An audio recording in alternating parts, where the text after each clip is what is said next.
Hello दोस्तों, हमारे channel में आपका स्वागत है। आज की कहानी है इमली का पेड़। मेरा बचपन पंतनगर नामक उत्तराखंड के एक छोटे से गांव में बीता। कहने को ही गांव था, अन्यथा हरित क्रांति की जन्मस्थली के रूप में पंतनगर विश्वविद्यालय देश विदेश में प्रख्यात है। पिता का कार्यक्षेत्र सरकारी सेवा था, अतः एक सरकारी आवास में निवास की सुविधा प्राप्त थी। घर के बाहर लगभग 1000 गज खाली ज़मीन भी मिली थी। उसके थोड़े हिस्से पर लॉन लगा दिया था, जहां शाम को बैठकर सुकून के कुछ पल बिता सकते थे। बाकी की ज़मीन पर मौसम के अनुसार कभी धान लगा देते थे और कभी गेहूं लगा देते थे। इसके अलावा थोड़ी बहुत सब्जियां भी उगा लेते थे। अपनी स्वयं की उगाई हुई ताज़ी सब्जी का प्रयोग कितनी खुशी दे सकता है, इसका अंदाज़ा वही लगा सकता है जिसे ये सौभाग्य प्राप्त हुआ हो। घर में एक बड़ा आंगन भी था। आम, अमरूद, चीकू, नींबू और अनार के पेड़ों से आंगन की शोभा देखते ही बनती थी। अंगूर की बेलों ने भी पेड़ों को ढक रखा था। बचपन में आंगन में खेलने का और पेड़ों पर चढ़ने का आनंद अविस्मरणीय है। सभी पेड़ों का अपना अपना महत्व था, परंतु मेरा सर्वाधिक आकर्षण और लगाव इमली के पेड़ के प्रति था। बस ये समझ लें कि मेरा एक दोस्त ही था वो पेड़। ये सब जानते हैं कि आम के पेड़ की लकड़ी कुछ कमज़ोर होती है, मगर इमली के पेड़ की लकड़ी मजबूत होती है। इसीलिए इस पर चढ़ना और इसकी टहनियों पर विराजमान हो जाना मेरे लिए सुरक्षित था। पेड़ पर चढ़कर देर तक बैठे रहना मुझको बहुत प्रिय था। मधुमक्खियों को भी ये पेड़ प्रिय था।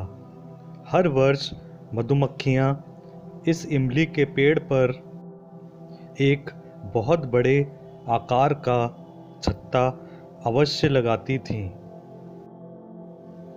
अन्य किसी पेड़ पर छत्ता लगाना उन्होंने कभी उचित नहीं समझा।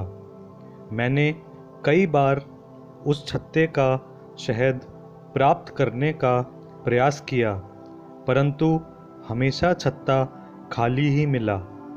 फिर भी मोम का बना वो खाली छत्ता ही हृदय को रोमांच से भर देता था। मोम के छत्ते में सैकड़ों षटकोण देखने को मिलते थे। ये मधुमक्खी जैसे छोटे से जीव के ज्योमेट्री में दक्ष होने के सूचक थे, और शायद निर्माण इंजीनियरिंग में भी। मोम के छत्ते का प्रयोग आयुर्वेदिक उपचार में होता था, इसलिए हम उसे एक वैद्य को दे दिया करते थे। वो वैद्य नियमित रूप से इमली के पत्ते लेने आता रहता था, जिनसे वो आयुर्वेदिक दवा का निर्माण करता था। एक बार तीज के अवसर पर आंगन में झूला डाला जाना था। मजबूत लकड़ी होने के कारण इमली के पेड़ पर ही झूला डाला जाता था। जैसे ही रस्सी एक मोटी शाख पर डाली गई, सैकड़ों मधुमक्खियां मुझ पर टूट पड़ीं। असल में उनका छत्ता शाख से लटकने के बजाय शाखा से ऊपर की तरफ बना था। शाख मोटी होने के कारण नीचे से उस छत्ते को देख पाना असंभव था। मधुमक्खियों ने कपड़ों में घुसकर काटा। पूरा चेहरा और हाथ पैर उनके डंक से सूज गए थे। आज भी वो घटना याद करके रोम रोम सिहर जाता है।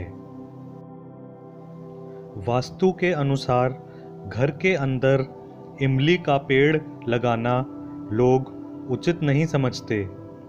कुछ लोग कहते हैं कि इस पेड़ पर भूत और आत्मा निवास करते हैं।